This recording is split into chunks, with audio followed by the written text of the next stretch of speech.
ప్రేమించేదన్ అధికముగా ఆరాధింతు ఆసక్తితో ప్రేమించేదన్ అధికముగా ఆరాధింతు ఆసక్తితో పూర్ణ మనసుతో ఆరాధింతు పూర్ణ బలముతో ప్రేమించేదన్ పూర్ణ మనసుతో ఆరాధింతు నిన్ను పూర్ణ బలముతో ప్రేమించేదన్ ఆరాధన ఆరాధన యేసయ్యా ఆరాధన ఆరాధన ఆరాధన స్తోత్రము యేసయ్యా నీకే ఆరాధన తండ్రి నీకే మహిమ కలుగుగాక దేవా ఆరాధన ప్రేమించేదన్ అధికముగా ఆరాధింతు ఆసక్తితో సహోదరి సహోదరా నిన్ను నన్ను చూస్తున్నటువంటి దేవాది దేవుడు మనులందరి అన్ని వేళలా ఆదుకొని నడిపిస్తున్నటువంటి దేవాది దేవుడు ఆ తండ్రి దేవునికి వందనములు అర్పించి వేడుకుంటావా అయ్యా నన్ను చూస్తున్న వాడా మమ్మల్ని నడిపిస్తున్న వాడా నీకు స్తోత్రమయ్యా అయ్యా ఈ సమయంలో మా మధ్యలో గొప్ప కార్యం చేయమని ప్రభా నడిపించమని వేడుకున్నాం ఏమంటే నడిచమని అన్నారు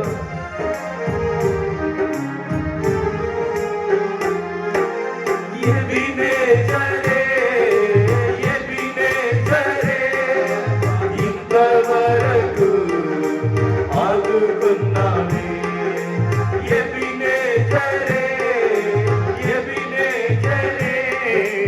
ఇంతవరకు ఆదుకున్నా ఇంతవరకు ఆదుకున్నానే నన్ను ఇంతవరకు ఆదుకున్నానే నిన్ను పూర్ణ మనసుతో ఆరాధించు నిన్ను పూర్ణ బలముతో ప్రేమించేదన్ నిన్ను పూర్ణ మనసుతో ఆరాధించు నిన్ను పూర్ణ బలముతో ప్రేమించేదన్ ఆరాధన ఆరాధన యేసయ్యా ఆరాధన ఆరాధన నీకే ఆరాధన ఆరాధన యేసయ్యా ఆరాధన ఆరాధన ప్రేమించేదన్ అధికముగా ఆరాధింతు ఆసక్తితో ప్రియమిడా దేవాది దేవుడు నిన్ను నీ హృదయమును చూస్తున్నాడు ఏ తలపులో నీ ఇక్కడికి వచ్చావు ఏ ఆలోచనలు నీ ఇక్కడికి వచ్చావు ఎటువంటి దీవెనలు కావాలని ఇక్కడికి వచ్చావు ఎటువంటి ఆశీర్వాదంపై నీవు ఎదురు చూస్తున్నావు వ్యాధితో కానీ బాధలతో కానీ కన్నీటితో కానీ దుఃఖముతో కానీ ఉన్నటువంటి నువ్వు ఈ సమయంలో దేవుని యందు విశ్వాసం ఉంచు అయ్యా నీకు స్తోత్రం తండ్రిని వేడుకుంటూ ఆ తండ్రిని గడికి చెప్పుకుంటూ మహిమ పరిచయం పెడుతున్నావు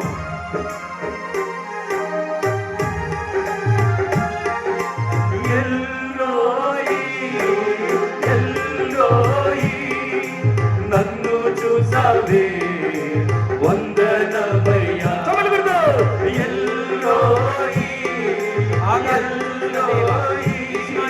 నన్ను చూసావే వందనమయ్యా నన్ను చూసావే వందనమయ్యా నన్ను చూసావే వందనమయ్యా నిన్ను పూర్ణ మనసుతో ఆరాధించు నిన్ను పూర్ణ బలముతో ప్రేమించేదన్ నిన్ను పూర్ణ మనసుతో ఆరాధించు నిన్ను పూర్ణ బలముతో ప్రేమించేదన్ ఆరాధన ఆరాధన యేసయ్యా ఆరాధన ఆరాధన ఆరాధన ఆరాధన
పరిశుద్ధ పరమ దివ్య సత్ప్రసాదమునకు సదాకాలము ఆరాధన స్తుతి స్తోత్రము నమస్కారములు కలుగునుగాక. పరిశుద్ధ పరమ దివ్య సత్ప్రసాదమునకు సదాకాలము ఆరాధన స్తుతి స్తోత్రము నమస్కారములు కలుగునుగాక. పరిశుద్ధ పరమ దివ్య సత్ప్రసాదమునకు సదాకాలము ఆరాధన స్తుతి స్తోత్రము నమస్కారములు కలుగునుగాక. నా ఆత్మ మా ప్రభువును స్తుతించుము, నాలోని అంతరంగ సమస్త మా ప్రభువును స్తుతించుము. నా ఆత్మ మా ప్రభువును స్తుతించుము, ఆయన చేసిన ఉపకారములను వేనిని మరువక స్తుతించుము. ఆకాశమా ప్రభువును స్తుతించుము, భూమి ప్రభువును స్తుతించుము. గ్రహములారా ఉపగ్రహములారా ప్రభువును స్తుతించుము. నక్షత్రములారా నక్షత్ర మండలములారా పాల పుంతలారా సౌర కుటుంబమా ప్రభువును స్తుతించుము. ఆకాశములో ఎగిరిడి పక్షులారా, భూమి మీద ప్రాకిడి ప్రాణులారా, వన్య మృగములారా, పెంపుడు జంతువులారా, అడవులారా, మహా అరణ్యములారా ప్రభువును స్తుతించుము.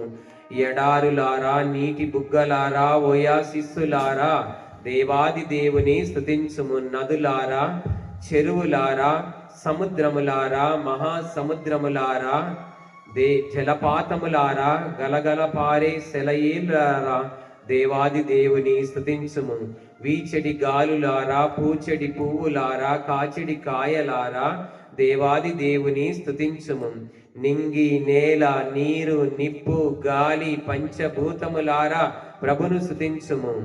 వేవేల దూతల్లారా, లక్షల్లో కోట్ల కొలదిగా ఉన్న దేవదూతలారా ప్రభువును స్తుతించుము. షడ్రక్ మేషక్ అభిజ్ఞేగోలారా, దానియేలు ప్రవక్తలారా దేవాది దేవుని స్తుతించుము.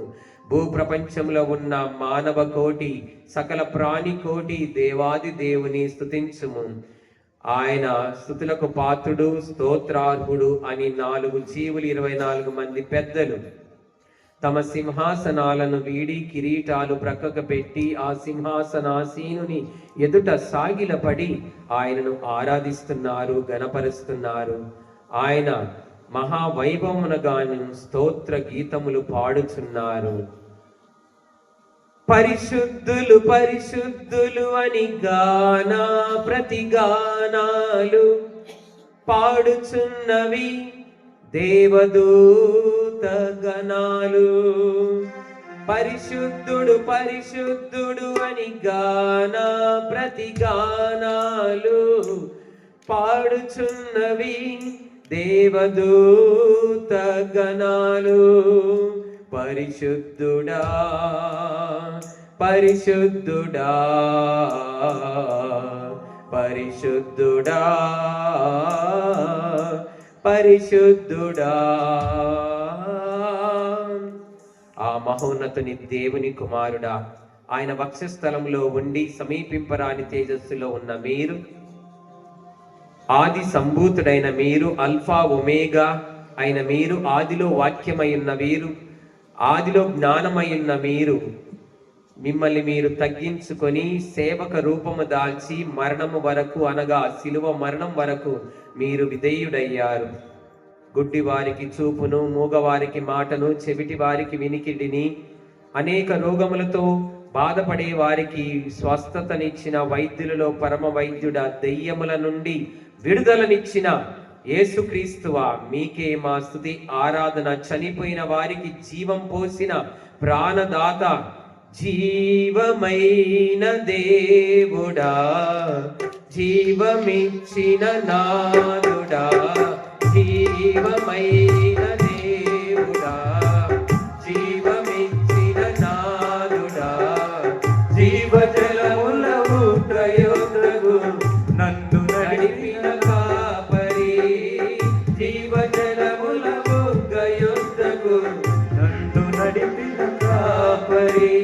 రాజా రాజా రాజా రాజాది రాజువు నీవు, దేవా దేవా దేవా దేవాది దేవుడవు. రాజా రాజా రాజా రాజాది రాజువు నీవు, దేవా దేవా దేవా దేవాది దేవుడవు. నిత్యము స్తుతించిన మీరు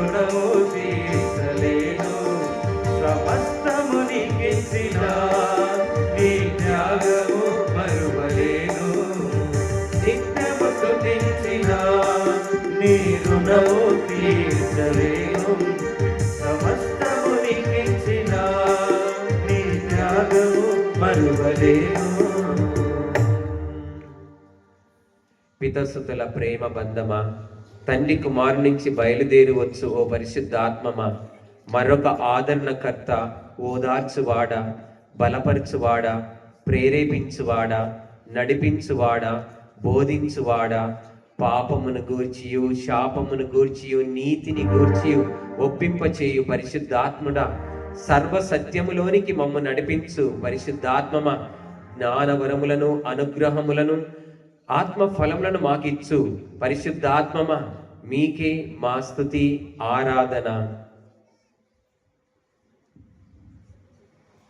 జ్ఞానమును బుద్ధిని దైవ భక్తిని, జ్ఞానమును బుద్ధిని దైవ భక్తిని, విజ్ఞానమును ఇవ్వరావయ్యా, విజ్ఞానమును ఇవ్వరావయ్యా, పరము నుండి పావనాత్మ దిగిరావయ్యా, మీరు వరములు నివ్వరావయ్యా, పరము నుండి పావనాత్మ దిగిరావయ్యా, మీరు వరములు నివ్వరావయ్యా.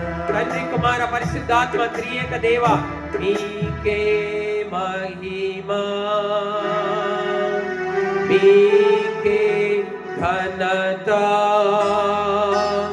మీకే స్తుతి, మీకే స్తోత్రం, మీకే ఆరాధనా.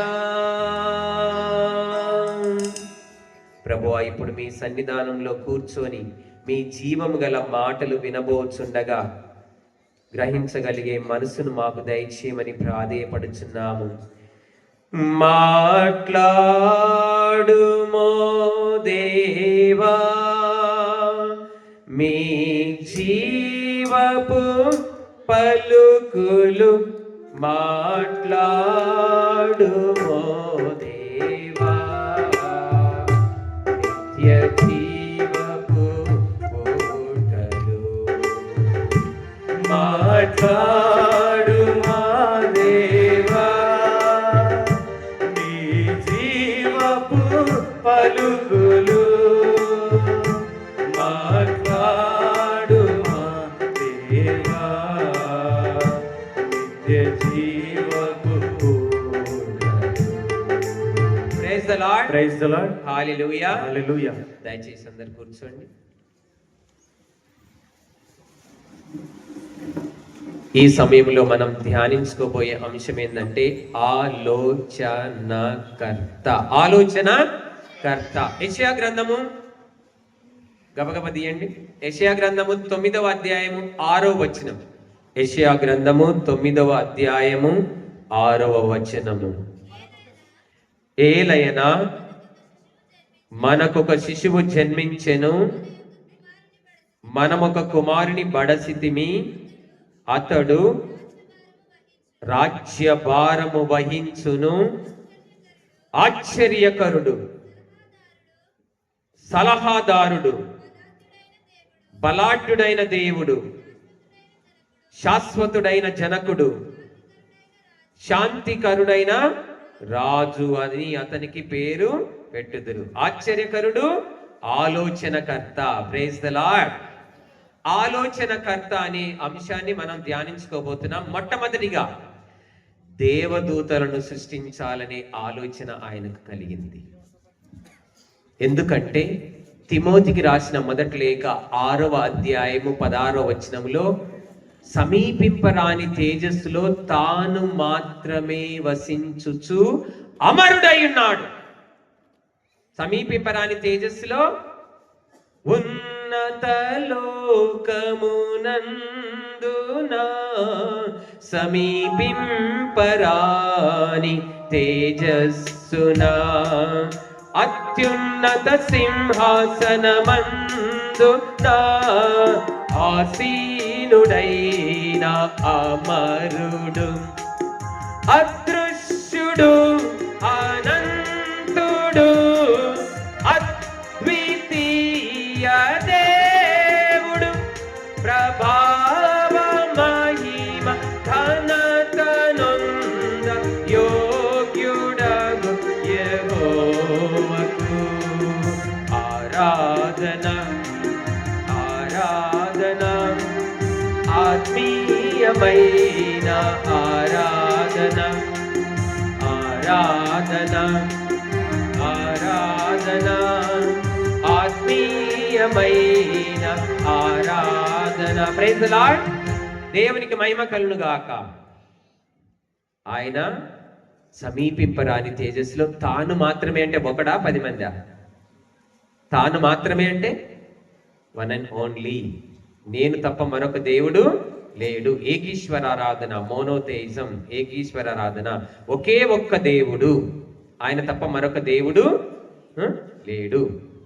గుర్తించు నీవు ఒకే ఒక్క దేవుడని, మనకున్న జీవం ఆయనే ఒసగే. ఆయన ఒక్కడే ఉన్నాడు కాబట్టి, త్రియేక దేవుడు ఒక్కడే ఉన్నాడు కాబట్టి, ఇక దేవదూతలను సృష్టించాలనే ఆలోచనకర్తకు కలిగింది. Praise the lord. ఆలోచనకర్త మొట్టమొదటిగా ఆయన ఆలోచించింది ఏంటంటే, వేలల్లో దానియేలు గ్రంథం 7వ అధ్యాయం 10వ వచనం వేలల్లో, తర్వాత దర్శన గ్రంథం 5వ అధ్యాయం 11వ వచనం లక్షల్లో కోట్లల్లో, వేలల్లో, లక్షల్లో, కోట్లల్లో, లెక్కకు మిక్కుటంగా గణించలేని అగణిత దూతలను ఆయన చేశాడు. ఆలోచనకర్తకి ఏం ఆలోచన వచ్చింది? నేను ఒక్కనే ఉన్నాను కదా, ఇప్పుడు వేలల్లో, లక్షల్లో, కోట్లల్లో అగణిత దూతల్ని నేను సృష్టిస్తానని ఆలోచనకర్తకి ఆలోచన వచ్చింది. Praise the lord. రెండవది, మానవుల్ని చేయాలని ఆలోచనకర్తకు వచ్చింది. Praise the lord. అందుకే మానవుల్ని చేయాలనే ఆలోచన వచ్చినప్పుడు ఆయన ఏం చేశాడు? మానవుల్ని ఎలా చేయాలనుకున్నాడు? ఎవరి పోలికలో చేయాలనుకున్నాడు?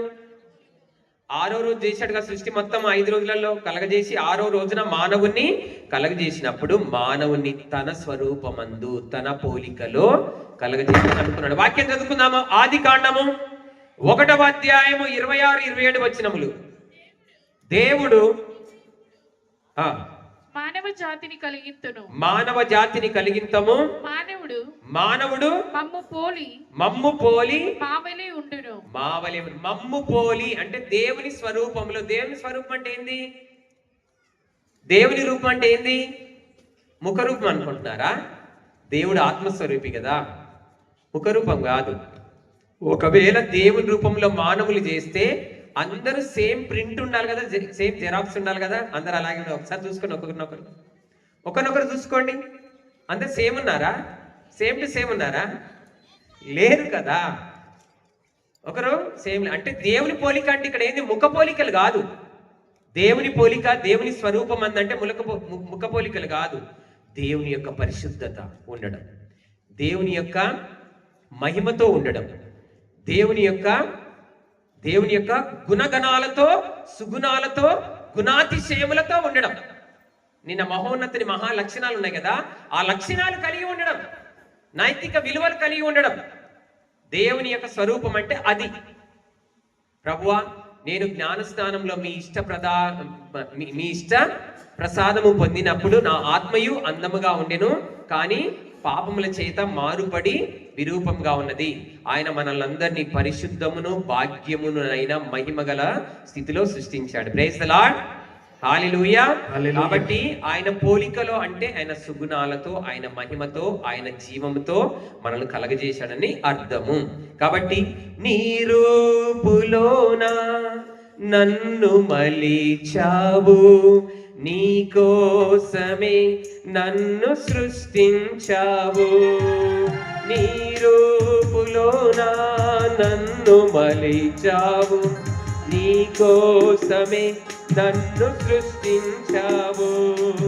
నీ స్తుతులు పాడుటకు నన్ను ఎన్నుకున్నావు, ఏమివ్వగలను నాదన్నది, ఏమివ్వగలను నాదన్నది. స్తుతింతును కీర్తింతును ధ్యానింతును నిన్నే ప్రేమింతును.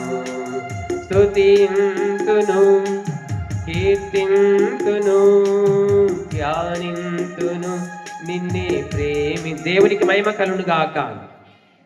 మనల్ని తన పోలికలో సృష్టించిన దేవునికి మహిమ కలును గాక. అది రెండవది అన్నమాట. ఆలోచనకర్త ఎలా చేశాడు మనల్ని? దేవదూతలను చేయాలనే ఆలోచన కలిగి దేవదూతలను చేశాడు. మానవుల్ని చేయాలనే ఆలోచన కలిగి మానవుల్ని చేశాడు. మానవుల్ని తన పోలికలో చేశాడు. ఇక నాలుగోది ఏంటంటే మనుషులను అద్భుతంగా చేశాడు. అద్భుతం. మీరు ఒకరినొకరు చూసుకొని నువ్వు అద్భుతం అని చెప్పండి. బా ఎంత బాగున్నావో అద్భుతం అని చెప్పండి. అతిశయించండి. అద్భుతం అతిశయం. అతిశయించండి. ఒకరినొకరు చూసుకొని ఎంత బాగున్నావో, you're so beautiful, you're handsome, నువ్వు చాలా అందంగా ఉన్నావు సుమి అని చెప్పండి. చెప్పండి. అద్భుతంగా చేశాడు మనల్ని. ఎలా అద్భుతంగా చేశాడో, మనల్ని చెయ్యడానికి మాతృగర్భంలో 9 నెలలు ఎంత కష్టపడ్డాడో ఇప్పుడు వాక్యం చూసుకుందాం. యోబు గ్రంథం తీయండి అందరూ. యోబు గ్రంథము 10వ అధ్యాయము 10 నుంచి 12 వచనాలు. యోబు గ్రంథము 10వ అధ్యాయము 10 నుంచి 12 వచనాలు చదవండి. పాల నుండి వెన్న ఏర్పడినట్లుగా, పాల నుండి వెన్న ఏర్పడినట్లుగా నీవు నన్ను రూపొందించితివి, నీవు నన్ను రూపొందించితివి. నీవు నాకు వస్త్రము వలె, నీవు నాకు వస్త్రముల వలె చర్మమును తొడిగితివి.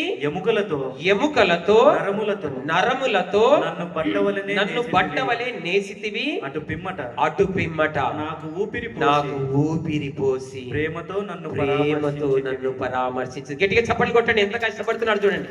ఇదొక మానవుల్ని తయారు చేయడం అంటే ఒక ప్రాసెస్ ఉంది. ప్రాసెస్, ఒక క్రమం ఉంది, ఒక ప్రాసెస్. ఆ ప్రాసెస్ ఎలా ఉందని చెప్తున్నాడు. 10వ వచనం, పాల నుండి వెన్న ఏర్పడినట్లుగా నీవు నన్ను మాతృగర్భమున రూపొందించితివి. పాల నుండి వెన్న ఏర్పడాలంటే ఏం చేస్తారు? ప్రాసెస్ ఏందో చెప్పండి. పాలు ముందు తీసుకురావాలి. పాలు విండాలి కదా. పాలు విండాలి, పాలు తీసుకురావాలి, పాలు పొయ్యి మీద పెట్టాలి, దాన్ని మరిగించాలి, మరిగించిన తర్వాత చల్లార్చాలి. దాంట్లో ఏమేయాలి? మజ్జిగనో పెరుగో కొద్దిగా వేయాలి, తోడేయాలి. ఆ తర్వాత కదా ప్రాసెస్ ఉందా లేదా? అలాగే దేవాది దేవుడు నిన్ను నన్ను ఎలా తయారు చేశాడు తెలుసా? మొట్టమొదటి ఏం చేశాడు? స్కెలిటరీ సిస్టమ్, ఎముకల గూడు నిర్మాణం. తర్వాత సర్క్యులేటరీ సిస్టమ్, నరాలు, ధమనులు, సిరలు, రక్తనాళాలు. ఆ తర్వాత ఆర్గన్స్ పెట్టాడు. ఆర్గన్స్ 139వ కీర్తన 13వ వచనం చదవండి. 139వ కీర్తన 13వ వచనం నుండి మానవుని ఎంత గొప్పగా తయారు చేశాడో చూడండి. మనం కృతజ్ఞులమై ఉండాలి దేవునికి. ఎంత కష్టపడ్డాడో చూడండి పరలోక తండ్రి. నాలోని ప్రతి అణువును నీవే సృజించితివి. నాలోని ప్రతి అణువును అంటే ఏంది? ప్రతి అవయమును, ప్రతి అణువణువును. అవయవాలు కొన్ని చెప్పండి. శరీరంలో ఉన్న అవయవాలు లోపల ఏమేమి అవయవాలు ఉంటాయి చెప్పండి. గుండె, ఊపిరితిత్తులు, బ్రెయిన్, కాలేయము, లివర్. నేను ఇందాక చెప్పిన skeletal system, circulatory system, productive system, జీర్ణ వ్యవస్థ, ఇవన్నీ ఉంటాయి. బయట ఏం కనపడుతున్నాయి చూడండి. బయట కళ్ళు, ముక్కు, 34 పండ్లు, 34 పండ్లు, ఇంకా చెవులు, అంటే వీడియో సిస్టమ్, ఆడియో సిస్టమ్, స్వరము, ఇవన్నీ కదా. ఎలా ఆలోచించుంటాడు కదా ఆలోచనకర్త. గట్టిగా చప్పట్లు కొట్టండి. ఎంత కష్టపడి. అందుకే దావీదు మహారాజు 139వ కీర్తన 13వ వచనంలో ఏమంటున్నాడంటే, నీవు నన్ను తయారు చేసిన విధానమును చూడగా నాకు భయము, ఆశ్చర్యము కలిగెను. ఏం కలిగింది? ఆశ్చర్యం కలిగింది, భయం కలిగింది. వామ్మో, ఇంత గొప్పగా చేసావా ప్రభువా, నా కళ్ళు, నా ముక్కు, నా నోరు, నా యొక్క శరీర నిర్మాణం. అందుకే కన్నులతో చూసే ఈ లోకం పాడొచ్చా? కన్నులతో చూసే ఈ లోకం ఎంతో అందముగా భూలోకం. దేవుని ఆలయముగా ఈ దేహం, దేవుని ఆలయముగా ఈ దేహం, అందముగా సృష్టించబడిన శరీరం, నా దేవుని సృష్టియేగా. ఈ దేహం ఆ సృష్టికర్త పనియేగా, నా దేవుని సృష్టియేగా. ఈ దేహం ఆ సృష్టికర్త పనియేగా. ఈ దేహం ప్రైజ్ ది లార్డ్. దేవునికి మహిమ కలుగును గాక. ఆశ్చర్యం వేస్తుంది తెలుసా, మన శరీర నిర్మాణం చూసుకుంటే అంత గొప్పగా మనుషులను అద్భుతంగా చేశాడు, మరియు ఆశ్చర్యం కలిగేలా చేశాడు, భయం కలిగేలా చేశాడు. మనిషిని ఎవరు తయారు చేయలేరు, దేవుడు తప్ప. గైనకాలజిస్టులు తయారు చేయలేరు, డాక్టర్లు తయారు చేయలేరు, శాస్త్రజ్ఞులు కానీ, నాస్తికులు కానీ, హేతువాదులు కానీ, అమ్మ నాన్న కానీ, ముత్తాతలు తాతలు కానీ, ఎవ్వరు తాత దిగొచ్చినా కానీ తయారు చేయలేడు. మనల్ని తయారు చేసింది ఎవరు? ఎవరైనా భార్య భర్తలు పెళ్ళైన తర్వాత డిస్కషన్ పెట్టుకొని మన బేబీని ఇలా సృష్టించుకుందాం అని అనుకున్నారా? లేదు, దేవుడే సృష్టించాడు. కష్టపడి ఆయన తయారు చేశాడు. ఆలోచనకర్త ఎంత గొప్పగా ఆలోచించి మన శరీర అవయవాలు ఎలా ఉండాలి, మనము జీర్ణ వ్యవస్థ ఎలా ఉండాలి, ఆలోచనకర్త ఆలోచించి మనల్ని తయారు చేశాడు. గట్టిగా చప్పట్లు కొట్టండి, ప్రైజ్ ది లార్డ్. తర్వాత ఐదవది, మనల్ని ప్రత్యేకంగా స్పెషల్ గా తయారు చేశాడు. ఆలోచనకర్త మనల్ని ఎలా తయారు చేశాడు? ప్రత్యేకంగా స్పెషల్. మనం స్పెషల్ తెలుసా? ఒక్కొక్కరినొకరిని చూసుకొని అనండి, మీరు స్పెషల్ అని చెప్పండి. యునీక్ అన్నమాట, స్పెషల్. ఒకే ఒక్క పీస్. భానుమతి ఒకే ఒక్క పీస్, అట్లా 1 పీస్. నీలాగా వేరే పీస్ లేదు ఈ ప్రపంచంలో, నాలాగా వేరే పీసు లేదు. Special, something special. మన కళ్ళు స్పెషలా కాదా? ఆలోచనకర్త ఎలా ఆలోచించాడంటే, అరే అందరి కళ్ళు సేమ్ ఉంటే ఆధార్ కార్డుకి ప్రాబ్లం వస్తుంది అని చెప్పేసి కళ్ళు డిఫరెంట్ గా చేసేసాడు. స్పెషల్, మన కళ్ళు స్పెషల్, మన స్మెల్ కూడా స్పెషల్. స్మెల్, అందరి స్మెల్ సేమ్ ఉండదు. అందరి స్మెల్ సేమ్ గా ఉంటే పోలీస్ కుక్కలు ఎలా గుర్తుపడతాయి? ఆలోచించండి. పోలీస్ కుక్కలు గుర్తుపట్టలేవు, అంత కొన్ని గుర్తుపట్టలేదు. తర్వాత మన వేలి ముద్ర స్పెషల్, డిఫరెంట్గా ఉంటుంది. వేలి ముద్రలు డిఫరెంట్గా ఉంటాయి, లేకపోతే మనిషి మాట తప్పేస్తాడు. కాబట్టి వేలి ముద్ర, కాబట్టి స్పెషల్గా చేశాడా లేదా? నువ్వు స్పెషల్, నేను స్పెషల్, అందరు ప్రతి ఒక్కరు స్పెషల్. దేవుడు అందరినీ ప్రత్యేకంగా స్పెషల్గా తయారు చేశాడు. స్త్రీ పురుషులుగా చేశాడు, తన చేతితో చేశాడు. మళ్ళీ కళ్ళు, స్మెల్, తమ్ము, ఫేసెస్, బ్రెయిన్, గుండె, ఇవి కిడ్నీస్, ఇవన్నీ. స్వరం కూడా వేరేగా ఉంటుంది కొద్దిగా. అందరి స్వరం సేమ్ ఉంటుందా? కొంతమంది మిమిక్రీ చేస్తారు. చిరంజీవి స్వరం ఎలా ఉంటుందో మిమిక్రీ చేయమంటే చేస్తారు. తర్వాత పలానా వాళ్ళ స్వరం ఎలా ఉంటుందో మిమిక్రీ చేయమంటే చేస్తారు. స్వరాలు వేరుగా ఉంటాయి. కాబట్టి ఎంత స్పెషల్ కదా, ప్రతి ఒక్కరు స్పెషలే. కాబట్టి ఆలోచనకర్త ఆలోచించి మరి మనల్ని స్పెషల్ గా, యునిక్ గా, ప్రత్యేకంగా 1 పీస్ గా మనల్ని చేశాడు. తర్వాత ఆరవది, మనల్ని సృష్టికి మకుటంగా చేశాడు. సృష్టికి మనం ఎవరమంట? మకుటం అంటే కిరీటముగా. సృష్టి కంటే మనమే గొప్పంట. గట్టిగా చప్పట్లు కొట్టండి దేవునికి.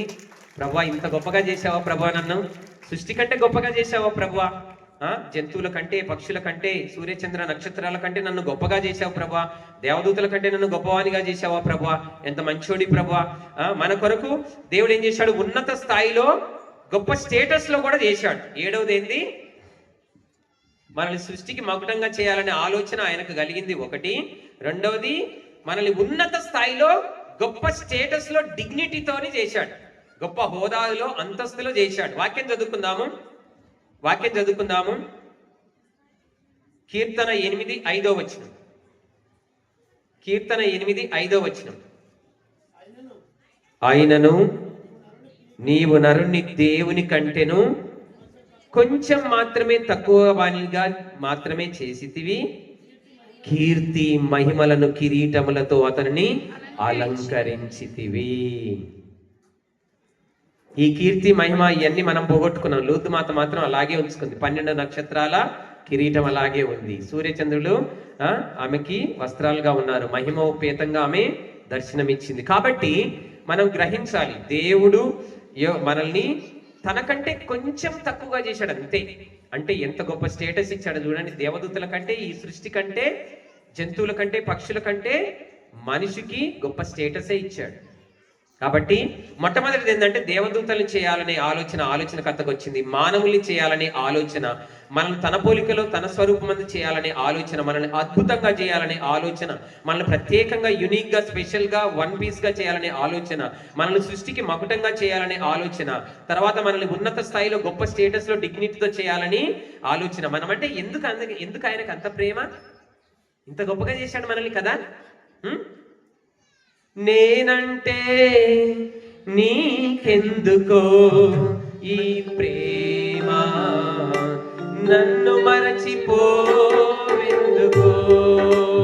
నావుసే నీకెందుకో ఓ యేసయ్యా, నన్ను విడిచిపోవెందుకో.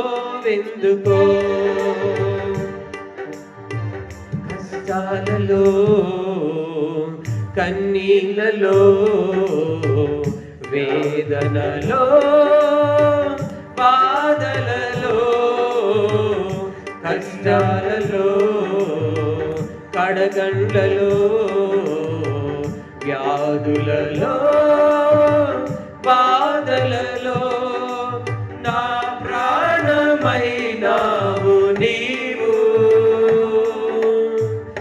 ప్రాణమా ప్రాణమా నా ప్రాణమా, ఏ వరమో ఈ బంధమో నా ప్రేమమూర్తి, కాలలేను నీ ప్రేమను. ఏ వరమో ఈ బంధమో నా ప్రేమమూర్తి, కాలలేను నీ ప్రేమను. నా ప్రాణమైనావు నీవు. ప్రాణమా నా ప్రాణమా, ప్రాణమా నా ప్రాణమా. Praise the lord. దేవునికి మహిమ కలుగును గాక. ఆమేన్. ఇంత గొప్పగా 8 రకాలు చూసామండి మనము. ఇప్పుడు మన కోసము 9వది ఏంటంటే మన కోసం అద్భుత సృష్టిని చేసి మనకిచ్చాడు. మనల్ని ఇంత గొప్పగా చేశాడు కదా దేవదూతల్ని, మనల్ని మళ్ళీ అద్భుత సృష్టిని చేసి మనకిచ్చాడు. ఇంద్రధనుస్సులో ఎన్ని రంగులు ఉన్నాయి? 7 రంగులు కదా. నెమలి ఎలా ఉంటది? నెమలి ఎంత పింఛంతో ఎంత మంచిగా డాన్స్ చేస్తుంది కదా. దాని డాన్స్ తెలుసు, దాని డిజైన్ చూసారు ఎలా ఉంటుందో. నెమలి డిజైన్, నెమలి డిజైన్ ఎవరు చేసి ఉంటారు? అంత రంగులు ఎవరు చేసి ఉంటారు? పెయింటర్ వచ్చేసాడు దానికి. ఎవరన్నా పెయింటర్ వేసాడా దానికి? నెమలి పించాలు, రంగులు అవన్నీ ఎవరో చేశారు. ఒక డిజైనర్ ఉన్నాడు, మాస్టర్ బ్రెయిన్, ఇంటెలిజెంట్ డిజైనర్ ఉన్నారు. సర్వజ్ఞాని అయిన రూపకల్పకుడు దానికి రూపకల్పన చేశాడు. సింహాన్ని ఎవరు చేశారు? సింహము పులి ఒకే విధంగా ఉంటుందా? డిఫరెంట్గా ఉన్నాయి కదా. అవన్నీ జంతులోకమైన కానీ డిఫరెంట్గా ఉన్నాయి. ఎంత డిఫరెంట్గా ఆలోచించాడు. సింహాలు ఇలా ఉండాలి, సింహాలకి పంజా ఉండాలి, దాని స్వరము, దాని గర్జన దూరం వినపడాలి, ఎక్కడ ఆదోనికి వినపడాలి, దాని గర్జన కర్నూలుకి వినపడాలి. ఇక్కడ గర్జిస్తే సింహము కర్నూలుకి వినపడాలి, అంత గర్జన ఉంటుంది సింహ గర్జన. దాని యొక్క పంజా విసిరితే ఎలా ఉంటుంది, ఆ పంజని ఇలా డిజైన్ చేయాలనే డిజైనర్ ఎవరు? దాని యొక్క జూలు ఇలా ఉండాలి, ఎంత డిజైన్ చేశాడు. చిరుతపులి ఎలా ఉండాలి, దాని చారలు ఏంటి, చిరుతపులి ఏంది, దాని యొక్క డిజైన్ ఏంది, దాని రూపకల్పన ఎలా చేశాడు, మానవుని రూపకల్పన ఎలా చేశాడు, పక్షుల్ని ఎంత గొప్పగా చేశాడు, నెమల్ని ఎలా చేశాడు, కోయిలని ఎలా తయారు చేశాడు, కాకిని ఎలా తయారు చేశాడు. వాము ఒక్కొక్కటి డిఫరెంట్ గా ఉంటది కదా. ఆలోచనకర్త వేరువేరుగా చేశాడు ఆలోచించి. Praise the lord. దేవునికి మహిమ కలుగును గాక. ఈ అద్భుత సృష్టిని చేసి నీవు నాకు ఇచ్చావు, పరలోకం నా కోసం సిద్ధపరిచి ఉంచావు, నా కోసం రక్తం చిందించి నీలో నన్ను చేర్చుకున్నావుగా. స్తుతియు మహిమ నీకే, మహిమోన్నతుడా నా యేసయ్య. నీకోసం నే జీవిస్తున్నా. నా ప్రాణం నీతోనే ఉన్నా. నా గమ్యము నీ వైపుకే పరుగులు తీస్తున్నది. నీ కౌగిలిలో నన్ను హత్తుకొని, అరచేతులలో నన్ను మోస్తుంటివా. నీ కౌగిలిలో నన్ను హత్తుకొని, అరచేతులలో నన్ను మోస్తుంటివా. అద్భుత సృష్టిని చేసి మనందరి కోసం ఇచ్చాడు. మన కోసం ఇచ్చాడా, వేరే వాళ్ళ కోసం ఇచ్చాడా? ఈ సృష్టిని చేసింది ఎందుకు? చందమామ ఎవరికి?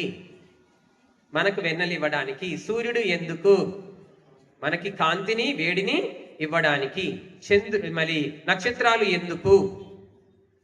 దేవుని యొక్క అద్భుత ఆశ్చర్య కార్యాలని, ఆయన మహిమను తెలియపరచడానికి. భూమి ఎందుకు? మనము నివసించడానికి. ఇంకా తర్వాత ప్రతి ఒక్కటి ఇసుక ఎందుకు? ఇల్లు కట్టుకోవడానికి, ప్లాస్టింగ్లు చేసుకోవడానికి. ఇంకా రాళ్ళు ఎందుకు?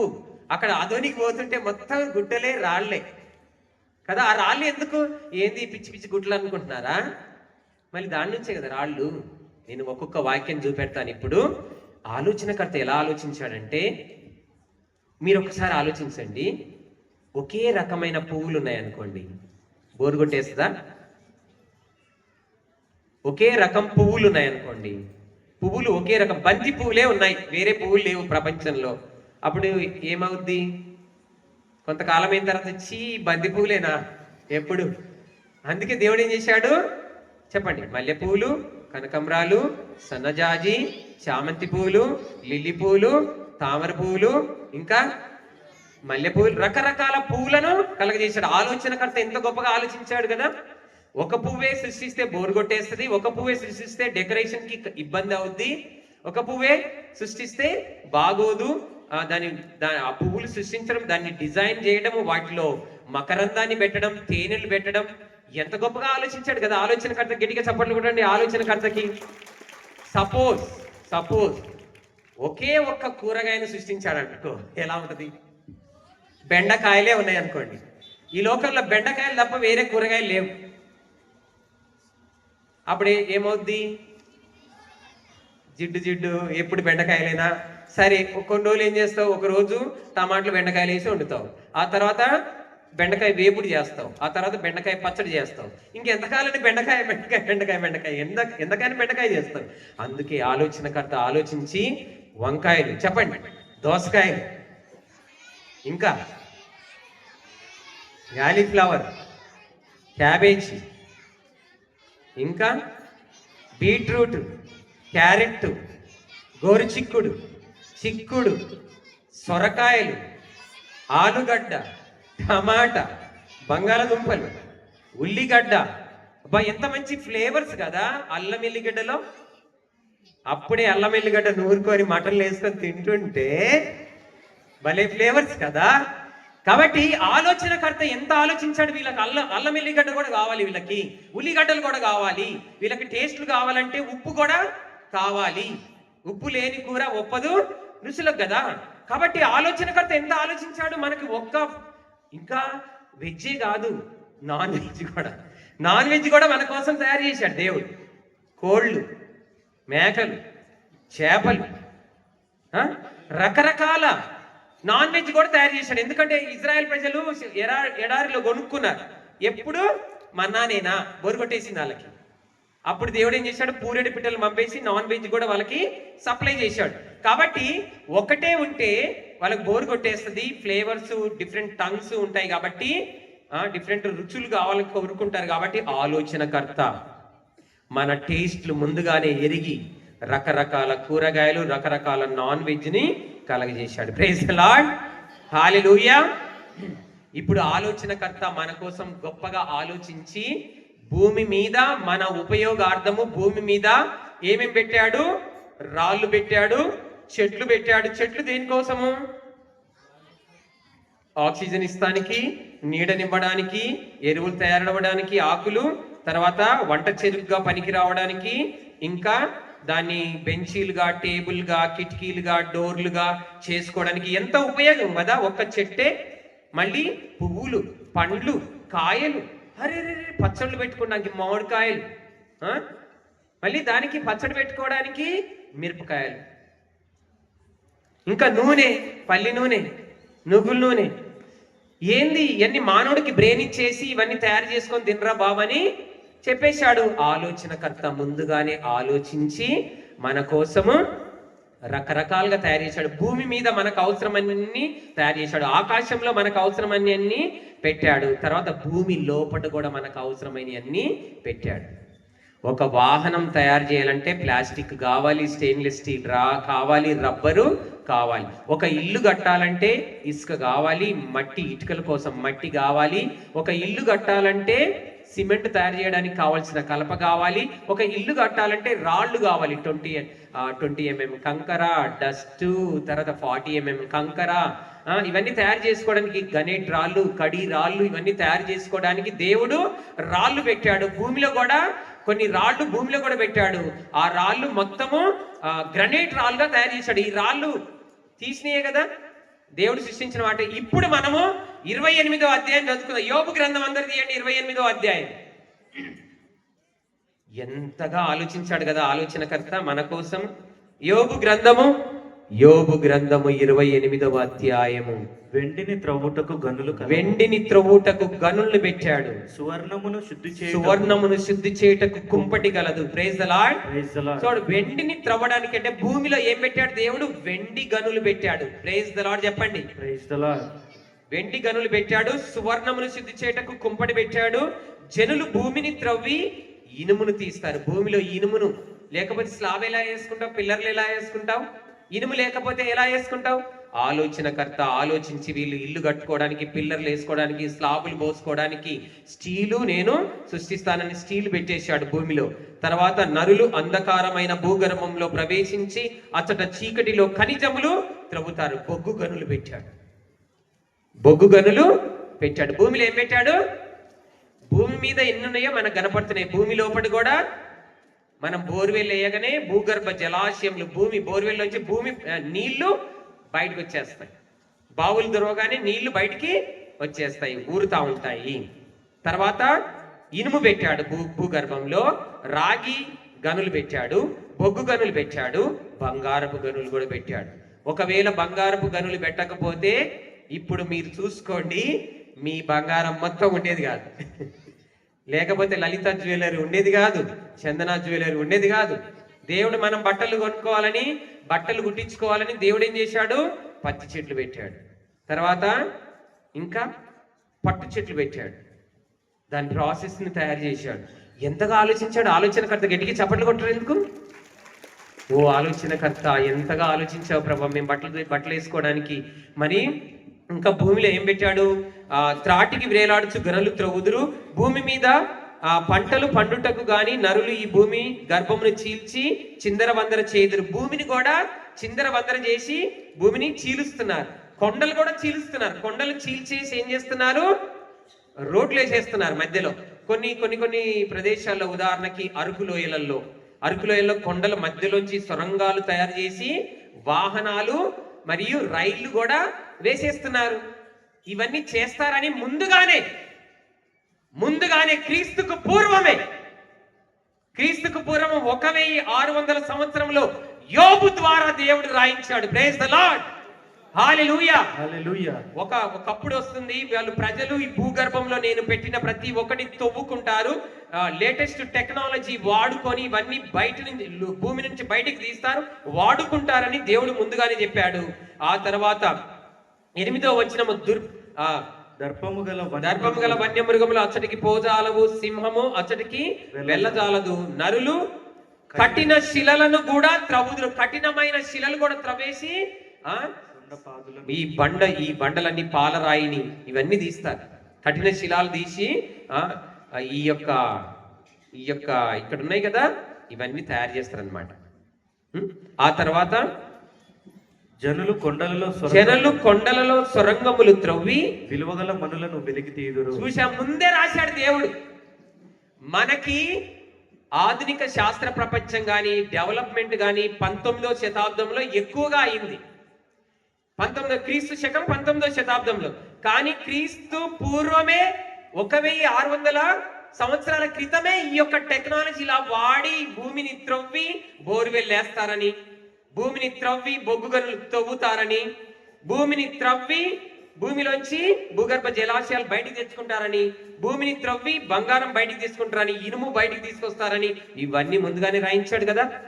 జనులు ఆలోచనకర్త ఎంతగా అరే ఫ్యూచర్లో భవిష్యత్తు జ్ఞానము తెలిసిన దేవుడు భవిష్యత్తులో మా బిడ్డలు కష్టపడద్దు, వాళ్ళకి ఇవన్నీ వాళ్ళు బంగారం వేసుకోవాలి, నగలు వేసుకోవాలి, లేకపోతే వాళ్ళు రాగి వాళ్ళకి అల్యూమినియం వాడుకుంటారు, వాళ్ళకి బొగ్గు గనులు వాడుకుంటారని ముందుగానే ఆలోచనకర్త ఆలోచించి ఇవన్నీ భూగర్భంలో పెట్టాడు. మన కోసం కూడా ఇంకా ఆలోచించి ఏం చేశాడో చూద్దాం.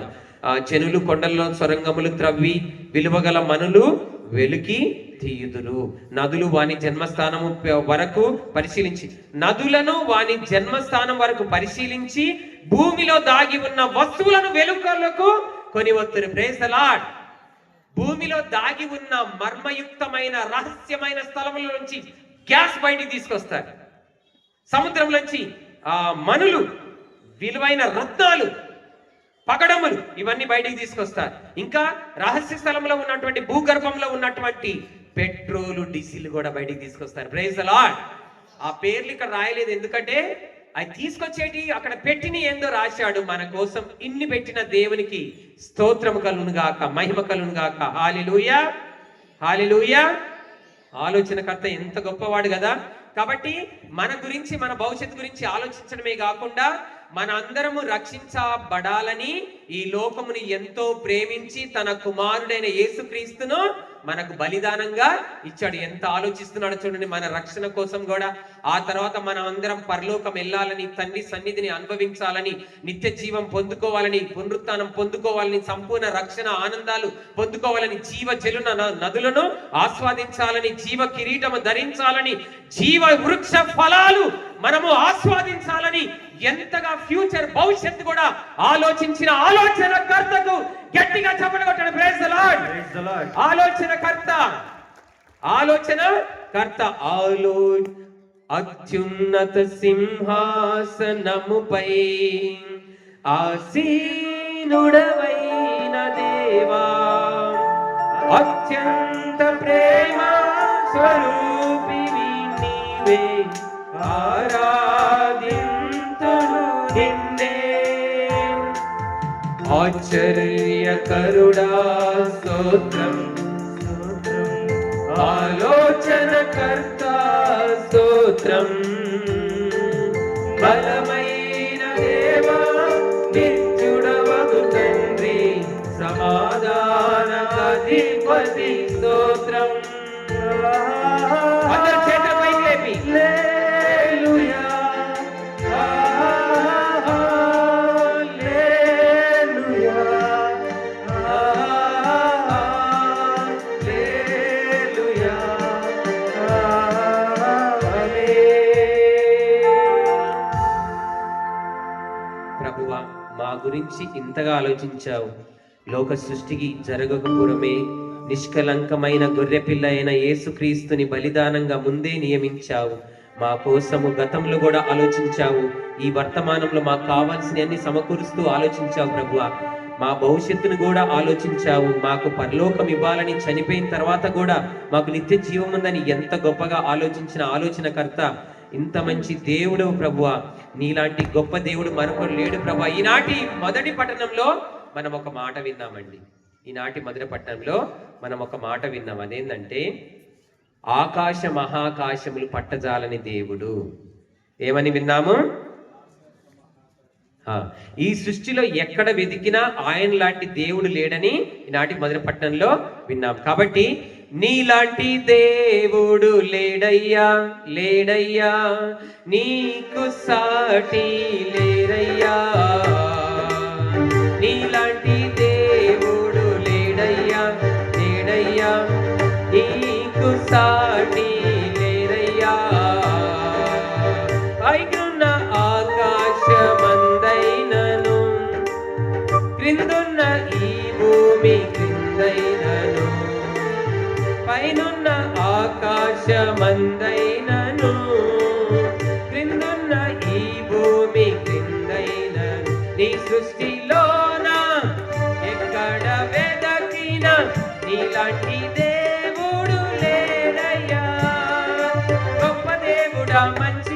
దేవుడా నీవే యేసయ్యా, గొప్ప దేవుడా మంచి దేవుడా నీవే యేసయ్యా, నీలాంటి దేవుడు లేడయ్యా లేడయ్యా, నీకు సాటి లేదయ్యా, నీలాంటి దేవుడు లేడయ్యా లేడయ్యా, నీకు సాటి లేరయ్యా. Praise the lord. దేవునికి మహిమ కలుగును గాక. ఆమేన్. ఇంత గొప్ప దేవుడు, ఇంత ప్రేమ కలిగిన దేవుడు, ఇంత త్యాగం చేసిన దేవుడు, అద్భుత సృష్టిని నిన్ను నన్ను అద్భుతంగా చేసిన దేవుడు మన గురించి ఇప్పుడు అది భూతకాలంలోనే కాకుండా వర్తమాన కాలంలో ఇప్పుడే కాకుండా భవిష్యత్తు కాలంలో కూడా మనం పరలోకానికి వెళ్ళాలని ఎంత ఆలోచనకర్త, ఎంత గొప్ప దేవుడు కదా, ఎంతగా ఆలోచించాడు. కాబట్టి ఆయన ఆలోచనకర్త, ఆయనకి ఎల్లవేళలా స్తుతి స్తోత్రం చెల్లించాలి. Praise the lord. ఇప్పుడు ఏదన్నా మీరు పాడబడండి, మీరు అందరు లేచి చప్పట్లు కొట్టుకుంటూ. నెక్స్ట్ వేరే చిన్న టాపిక్ తీసుకుంటాను, చిన్నదే టాపిక్, ఆ తర్వాత తైలముల అభిషేకం అయి ఉంటాయి. అందరు లేచి నిలబడండి, చప్పట్లు కొట్టుకుంటూ ఇంత మంచి గొప్ప దేవుణ్ణి ఆలోచనకర్తను స్తుతించుదాం.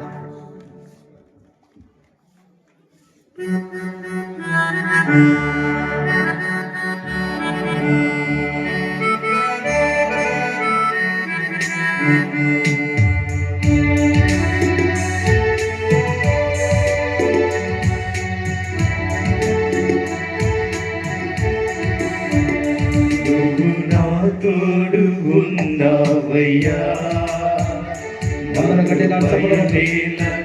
వేసయ్యా, నీవు నాలోనే ఉన్నావయ్యా, నాకు దిగులేలా నా వేసయ్యా, నీవు నాలోనే ఉన్నావయ్యా, నాకు దయమేలా నా యేసయ్యా, నాకు దిగులేలా నాకు భయమేలా, నాకు భీతేలా నాకు జీతేలా, నాకు భయమేలా నాకు దిగులేలా, నాకు చింతేలా నాకు భీతియేలా, నువ్వు నా తోడు ఉన్నావయ్యా, నాకు భయమేలా నా యేసయ్యా, నువ్వు నాలోనే ఉన్నావయ్యా, నాకు దిగులేలా నా యేసయ్యా.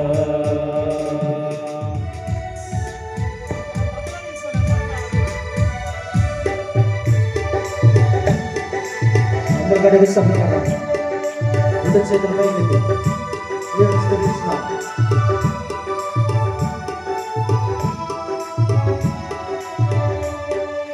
నష్టములో నష్టములో నా తోడు ఉన్నావు, వేదనలో వేదనలో నా చెంత ఉన్నావు,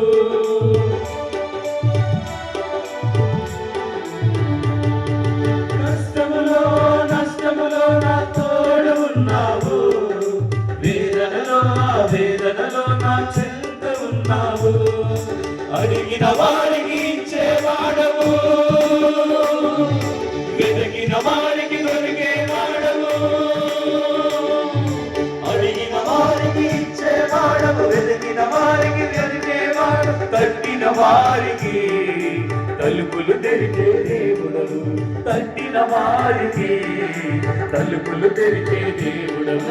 దేవా దేవా నీకే స్తోత్రం, దేవా దేవా నీకే స్తోత్రం, దేవా దేవా నీకే స్తోత్రం, దేవా దేవా నీకే స్తోత్రం, నీవు నా తోడు ఉన్నావయ్యా, నాకు భయమేలా నా యేసయ్యా, నీవు నాలోనే ఉన్నావయ్యా, నాకు దిగులేలా నా యేసయ్యా, నీవు నాలోనే ఉన్నావయ్యా, నాకు భయమేలా నా యేసయ్యా, నీవు నాలోనే ఉన్నావయ్యా, నాకు దిగులేలా నా యేసయ్యా.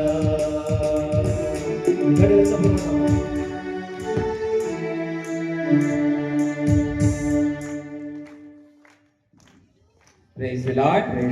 హల్లెలూయా. అందరూ గట్టిగా చప్పట్లు కొట్టండి. 47వ కీర్తన 1వ వచనము, నిఖిల జాతులారా దేవునికి చప్పట్లు కొట్టుడు అని వ్రాయబడి ఉంది. కాబట్టి గట్టిగా చప్పట్లు కొట్టండి మళ్ళొకసారి ఆలోచనకర్తకి. ఇప్పుడు కూర్చొని ఒక 14 నిమిషాలు చిన్న టాపిక్ ఉంటుంది. 14 నిమిషాలే, మీరు లెక్క పెట్టుకోండి, చూసుకోండి వాచ్లు. ఇప్పుడు మనం ధ్యానించుకోబోయే అంశం ఏంటంటే క్రీస్తు దైవత్వం. ఏంది? యేసుక్రీస్తు దేవుడా కాదా? ప్రశ్నించండి. యేసుక్రీస్తు దేవుడా కాదా? ఎందుకు ఈ ప్రశ్న వస్తుందంటే, ఇప్పుడు సోషల్ మీడియాలో, యూట్యూబ్లో కూడా మీరు చూడొచ్చు, భిన్నాభిప్రాయాలు కలిగి ఉన్నారు. మత్తయి సువార్తలో కూడా సిజేరియా ఫిలిప్ దగ్గర యేసుక్రీస్తు ప్రజలు నన్ను ఎవరని భావించుచున్నారు అన్నప్పుడు, ప్రభువా కొంతమంది నిన్ను ఏలియా అనుకుంటున్నారు ప్రభువా, కొంతమంది ఏమో నిన్ను బప్తిస్మ యోహానా అనుకుంటున్నారు ప్రభువా, కొంతమంది ఇర్మియా ప్రవక్త అనుకుంటున్నారు ప్రభువా, మరి కొంతమంది నిన్ను ప్రవక్తలో ఒకడని భిన్నాభిప్రాయాలు కలిగి ఉన్నారు ప్రభువా అని వాళ్ళు చెప్పారు కదా. అలాగ భిన్నాభిప్రాయములు లోకంలో ఎన్నో ఉన్నాయి. కొంతమంది యేసుక్రీస్తుని ఏమనుకుంటున్నారు? కేవలము ప్రవక్త అనుకుంటున్నారు. యేసుక్రీస్తుని ఏమనుకుంటున్నారు? కేవలము ప్రవక్త అంటున్నారు. కొంతమంది యేసుక్రీస్తుని ఏమంటున్నారంటే కేవలము మానవుడు అంటున్నారు. కొంతమంది ఏమంటున్నారు? యేసుక్రీస్తుని ఏమంటున్నారు? అవతారాలలో ఒక అవతారం అని అంటున్నారు. కొంతమంది ఏమంటున్నారు? యేసుక్రీస్తుని ఆయన కేవలము మానవుడే. కొంతమంది ఏమంటున్నారంటే యేసుక్రీస్తు దేవుని కుమారుడే. కొంతమంది పాస్టర్లు కూడా అదే అంటున్నారు, యేసుక్రీస్తు దేవుని కుమారుడేనంట.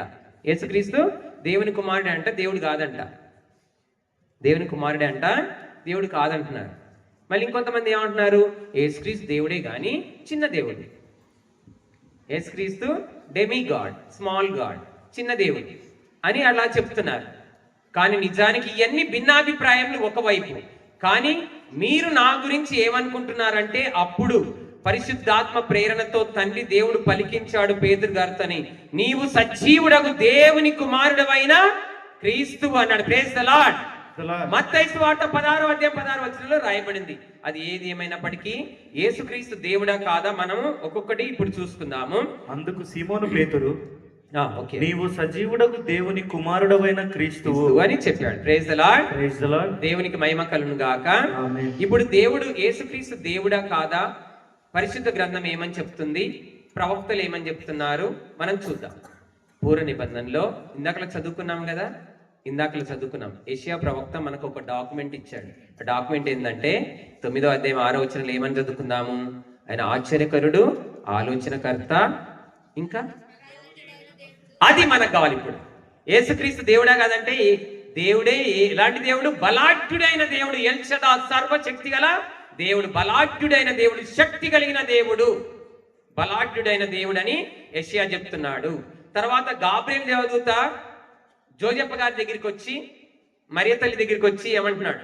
గాబ్రియల్ దేవదూత జోజప్ప గారితోని 1వ అధ్యాయం, మత్తయి సువార్త 1వ అధ్యాయం 22-23 వచనాలు.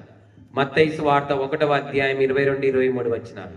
ఇదిగో కన్యక గర్భము ధరించి ఒక కుమారుని కనును ఆయనను ఇమ్మానుయేలు అని పిలిచెదరు అని ప్రవక్తతో ప్రభువు పలికినది నెరవేరినట్లు ఇదంతయు సంభవించెను. ఇమ్మానుయేలు అనగా దేవుడు మనతో తోడుగా ఉన్నాడు. Praise the lord. ఇమ్మానుయేలు అనగా దేవుడు మనతో ఉన్నాడు. ఇప్పుడు యేసుక్రీస్తు దేవుడే కదా? యేసుక్రీస్తు ఏ దేవుడు? ఇప్పుడు మనతో ఉన్న దేవుడు. ఇమ్మానుయేలు అంటే ఏంది? మనతో ఉన్న దేవుడు, సమీపింపరాని తేజస్సులో ఉన్న దేవుడు, మనల్ని సమీపించి మనతో ఉన్న దేవుడు. ఇంతకుముందు ఏమని విన్నాము? యేసుక్రీస్తు బలాఢ్యుడైన దేవుడు, మనకు జన్మించిన శిశువు బలాఢ్యుడైన దేవుడు, ఇప్పుడు మనతో ఉన్న దేవుడు. 1వ అధ్యాయం యోహాను సువార్త 1వ అధ్యాయం 1వ వచనం అందరికీ తెలుసు కదా? ఆదిలో వాక్కు ఉండెను, వాక్యము దేవుని వద్ద ఉండెను, వాక్యము దేవుడు. దీన్ని బట్టి ఈ మాటని మీరు కరెక్ట్ గా చెప్పండి. వాక్యమై ఉన్న దేవుడు యేసుక్రీస్తు ఎవరు? వాక్యమై ఉన్న యేసు వందనమయ్యా. యేసుక్రీస్తు ఎవరు? వాక్యమై ఉన్న దేవుడు. ఇక ఆ తర్వాత ఎలిజబెత్ అమ్మ చెప్పింది, ఎలిజబెత్ నా ప్రభువు తల్లి నా యుద్ధకు వచ్చుటకు నాకు ఏలాగూ ప్రాప్తించే. నా ప్రభువు తల్లి అంటే నా దేవుని తల్లి. చెప్పకనే చెప్పిందా లేదా? యేసుక్రీస్తు దేవుడని ఎలిజబెత్ అని చెప్పిందా లేదా? మామూలుగా చెప్పలేదు. పరిశుద్ధాత్మ ప్రేరణతో ఆమె ఎలుగెత్తి, స్త్రీలందరిలో నీవు ధన్యురాలవు, నీ గర్భఫలము ఆశీర్వదింపబడినది, నా ప్రభువు తల్లి నా యుద్ధకు వచ్చుటకు నాకు ఏలాగూ ప్రాప్తించెను. ప్రభు అని ఒప్పుకుంది. దావీదు మహారాజు కూడా పూర్వ నిబంధన 110వ కీర్తన 1వ వచనంలో ప్రభువు నా ప్రభువుతో ఇట్లా నేను నీ శత్రువులు నీ పాదపీఠము చేర్చేంత వరకు నీవు నా కుడి పార్శ్వమున ఆసీనుడొక. ప్రభువు నా ప్రభువుతో, పరలోక తండ్రి నా ప్రభువుతో అంటే దావీదు వంశంలో దావీదు తనయ హోసాన కదా. దావీదు వంశంలో ప్రభువు నా ప్రభువుతో. యేసుక్రీస్తుని ప్రభు అన్నాడా లేదా? ఎస్. థామస్ గారు ఏమన్నారండి? థామస్ గారు ఏమన్నారు? నీ వేలు నా పక్కలో పెట్టి చూడమన్నప్పుడు ఏమన్నాడు? నా దేవా, నా ప్రభువా, నా దేవా అన్నాడు.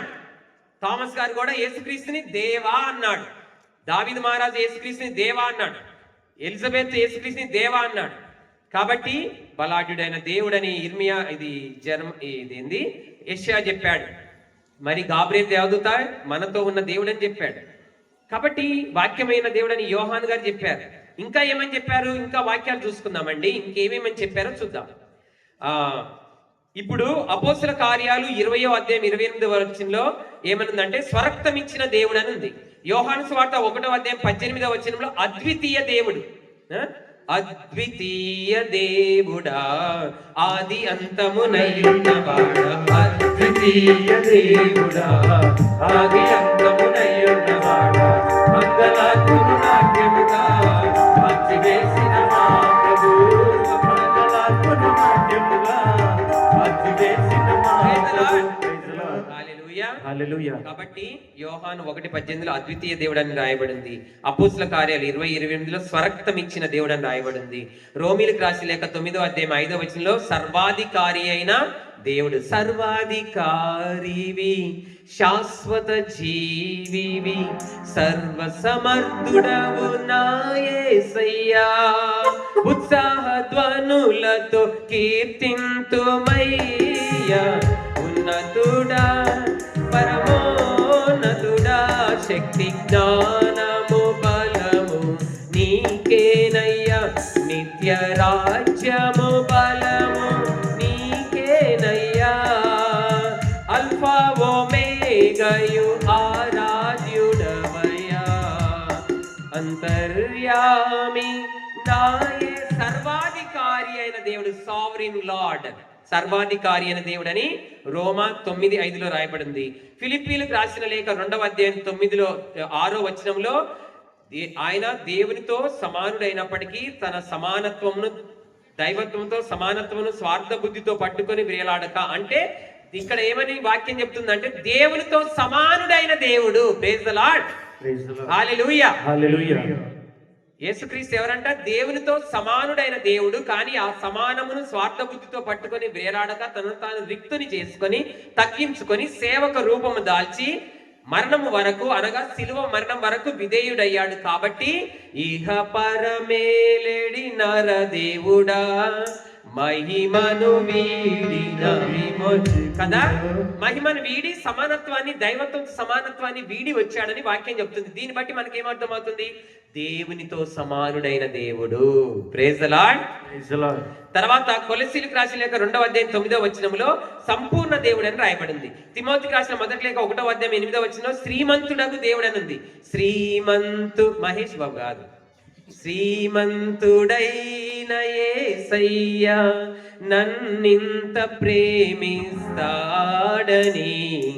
కలనైనా అనుకోలేదు, నాకింత భాగ్యమని.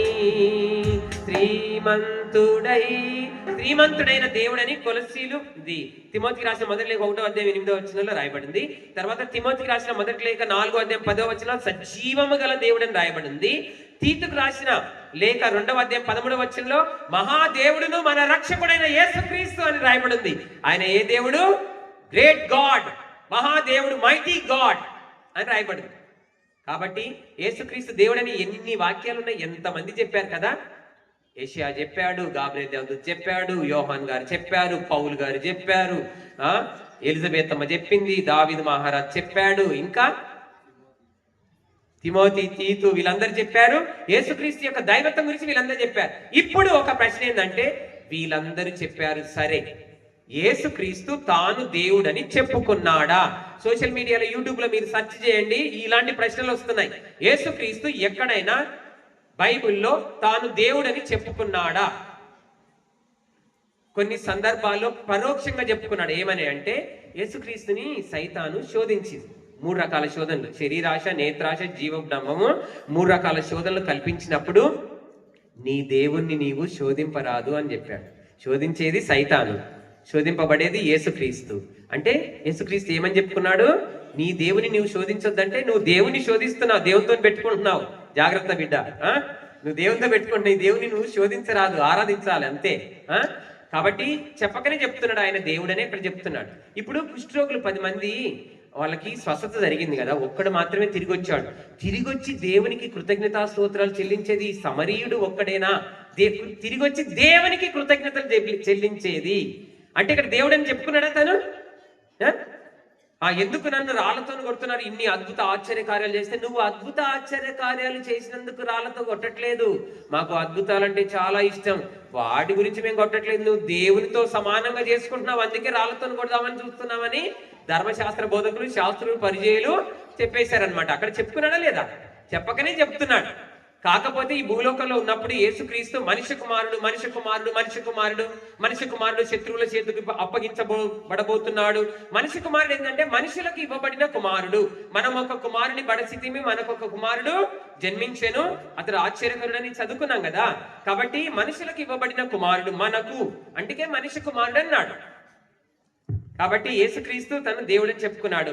లేదండి, యేసుక్రీస్తు డైరెక్ట్ గా, పరోక్షంగా కాదు, ఇండైరెక్ట్ గా కాదు, డైరెక్ట్ గా నేనే దేవుడని చెప్పుకున్నాడా అంటే, ఆయన మనిషి అవతారంలో డైరెక్ట్ గా చెప్పలేదు, కానీ చనిపోయి మృత్యుంజయుడై తిరిగి లేచిన తర్వాత, పరలోకమునికి మోక్షారోహణమైన తర్వాత, తండ్రి కుడి పార్శ్వమున రాజాది రాజుగా పట్టాభిషేకము జరిగిన తర్వాత, ఆ పునరుత్థాన క్రీస్తు యోహాను గారికి దర్శనమిచ్చి పద్మాసు ద్వీపంలో నేనే దేవుణ్ణి అని చెప్పుకున్నాడు. వాక్యం చూసుకుందాము, వాక్యం చదువుదామండి. దర్శన గ్రంథము 21వ అధ్యాయము 7వ వచనం. దర్శన గ్రంథం 1వ అధ్యాయం 21వ అధ్యాయం 7వ వచనం. జయమును పొందు వ్యక్తికి, జయము పొందు వ్యక్తికి నేనే దేవుడను, నేనే దేవుడను. ఎవరు చెప్తున్నారు ఇది? ఎవరు చెప్తున్నారు? యేసుక్రీస్తు, పునరుత్థాన క్రీస్తు జయము పొందు వానికి నేనే దేవుడను, నేనే దేవుడను చెప్పాడా లేదా? గట్టిగా చప్పటి కొట్టండి మరి. యేసుక్రీస్తు దేవుడు. ఇంకా ఇవే కాదు, యేసుక్రీస్తు చెప్పడమే కాదు, వేరే వాళ్ళు చెప్పడమే కాదు, ఆయన చేసిన అద్భుతాలు, ఆశ్చర్య కార్యాలు కూడా ఆయన దేవుడని చెప్తున్నాయి. మనుషులు ఎవరైనా నీటి మీద నడవగలరా? నీళ్ళ మీద ఎవరు నడవగలరు చెప్పండి? యేసుక్రీస్తుకి అది సాధ్యమైంది. ఎందుకు? దేవుడు కాబట్టి. గాలి తుఫాన్లు ఎవరైనా గద్దించగలరా? ఆయనకు సాధ్యమైంది. మరి గుడ్డివారికి ఎవరైనా చూపు ఇవ్వగలరా? గుడ్డివాడికి, కుంటివారికి నడక. యేసుక్రీస్తు నజరేయుడు యేసునామంలో లేచి నడువు అంటే కుంటివాడు లేడి వలె గంతులు వేశాడు. నడిపించుచున్నాడు నజరేయుడు, నడక నేర్పుచున్నాడు, నన్ను వీడని దేవుడు. గాఢాంధకారమునైనా కన్నీటి లోయలలోన, కష్టాల తీరమునైనా కన్నీటి లోయలలోన నడిపించుచున్నాడు నజరేయుడు, నడక నేర్పుచున్నాడు. కాబట్టి కుంటివారు నడుచున్నారు, గుడ్డివారు చూచుచున్నారు, మోగవారు మాట్లాడుతున్నారు, చెవిటివారు వింటున్నారు, కుంటివారు లేడి వలె గంతులు వేస్తున్నారు. ఇవన్నీ జరుగుతున్నాయి. అది దేవునికే సాధ్యం. ఆ తర్వాత చనిపోయిన వారిని ఎవరైనా జీవంతో లేపారా? యేసుక్రీస్తు లేపాడు కదా. యాయూరు కుమార్తె తలి తాకు మీ బాలిక లెమ్ము అంటే లేచిపోయింది, లెగిసింది. ఆ తర్వాత యువకుడా లెమ్ము, నాయును వితంతు కుమారుని యువకుడా లెమ్ము అనగానే లేచాడు చనిపోయిన వాడు. ఎవరన్నా మీరు చేస్తారా? అది దేవునికే సాధ్యం కదా. ఇలా ఆయన చేసిన దెయ్యాలను వెలగొట్టడం కానీ, అనేక స్వస్థతలు చేయడం కానీ, మరియు ఇలాంటి చనిపోయిన వారిని లేపడం కానీ, సముద్రం మీద నడవడం కానీ, సూర్యచంద్ర నక్షత్రాలను సృష్టించడం కానీ నోటి మాట చేత ఆయనకు మాత్రమే సాధ్యం. ఇవన్నీ అద్భుతాలు, ఆశ్చర్య కార్యాలు, సూచక క్రియలు యేసుక్రీస్తు దేవుడని నిరూపిస్తున్నాయి. గట్టిగా చప్పట్లు కొట్టండి. Praise the lord. హల్లెలూయా. ఇప్పుడు గాడిద కంట తన యజమాని ఎవడో తెలుసంట. ఎద్దుకు కూడా తన యజమానుడు ఎక్కడ గడ్డేస్తాడో తెలుసంట. అంతెందుకు, అంతోని వారి కాలంలో దివ్య సప్రసాదంలో యజమానిని గుర్తుపట్టి ఆ గాడిదే ఆయనను ఆరాధించింది. ఆ చేపలు కూడా అంతోని వారు వాక్యం బోధిస్తుంటే మనుషులు వినలేదు వాక్యం, చేపలు వచ్చి విన్నాయి. ఈ సర్వలోకం మొత్తం ఆయన సృష్టికర్త యేసుదేవ, సర్వలోకం నీ మాట విను కదా. సర్వలోకం, నింగి నేల నీరు నిప్పు గాలి ప్రతి ఒక్కటి, నింగి నేల నీరు గాలి ఎల్లవేళ పొగడగా, పేద హృదయం కనివి తీరా నీదు పాట పాడ. ఎందుకంటే ఈ పంచభూతాలకు తెలుసు ఆయన దేవుడని, ఈ సృష్టి మొత్తానికి తెలుసు ఆయన దేవుడని. యజమానుడు ఎవరో తెలుసు, మనం తెలుసుకోవట్లేదంట ఆయన యజమానుడు ఎవరో. ఇంకా దేవుడే లేడని కొంతమంది అంటున్నారంట మూర్ఖులు. 14వ కీర్తన 1వ వచనంలో మూర్ఖుడు, బుర్ర లేని వాళ్ళు దేవుడు లేడని నాస్తికులు ఇలాంటి వాళ్ళు అంటున్నారు. కానీ దేవుడు ఉన్నాడు. ఆ దేవుడే నజరేయుడగు యేసుక్రీస్తు ఈ లక్షణాలను బట్టి. ఇప్పుడు లాస్ట్ చివరిగా నాకు ఒక నిమిషం ఉంది. పరలోక తండ్రి యేసుక్రీస్తుని దేవుడు అని చెప్పాడా? ఇప్పుడు యేసుక్రీస్తు చెప్పుకున్నాడు, ఈ ప్రకృతి చెప్తుంది, ఆయన అద్భుత ఆశ్చర్య కార్యాలు చెప్తున్నాయి, ప్రవక్తలు చెప్తున్నారు, పునీతులు చెప్పారు, వేద సాక్షులు చెప్పారు, మరియ తల్లి చెప్పింది, ఎలిజబెత్తమ్మ చెప్పింది ఆయన దేవుడని. కానీ పరలోక తండ్రి ఎక్కడైనా బైబిల్లో యేసుక్రీస్తు దేవుడని చెప్పాడా? దేవుడని చెప్పినట్టు మనకు కనిపిస్తుందా? ఏమని చెప్పాడు? ఇప్పుడు బాప్తిజం తీసుకున్నప్పుడు ఏమని చెప్పాడు? ఇదిగో దేవుడు అని చెప్పాడా?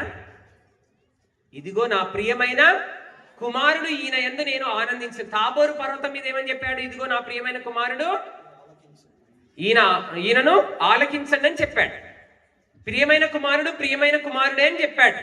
ఇప్పుడు పేతురు రక్త మాంసములు నీ నోటి ద్వారా ఈ మాట చెప్పించలేదు అంటే పేతురు ద్వారా కూడా ఆ పరలోక తండ్రి ఏమని చెప్పించాడు? నీవు సజీవుడకు దేవుని కుమారుడు అంటే దేవుని కుమారుడు అని చెప్తున్నాడు. కానీ ఎక్కడైనా పరలోక తండ్రి యేసుక్రీస్తు దేవుడని చెప్పాడా? చెప్పండి, ఆన్సర్ కావాలి నాకు. చెప్పాడా? చెప్పాడు. ఇప్పుడు మైండ్ బ్లో అయ్యే ఒక వాక్యం చూపెడతాను. చివరి వాక్యము, ఒక నిమిషం అయిపోతుంది కదా వాక్యం. ఇది చూడండి ఎంత గొప్ప మాటనో. అందరు లేచి చప్పట్లు కొట్టుకుంటూ ఆయనను స్తుతించేటట్లు ఉంటది ఈ మాట. అందరు లేకండి. ఈ వాక్యం చూడండి, ఏప్రిల్కి రాయబడిన లేక, గట్టిగా చదవండి. 1వ అధ్యాయము 8వ వచనం.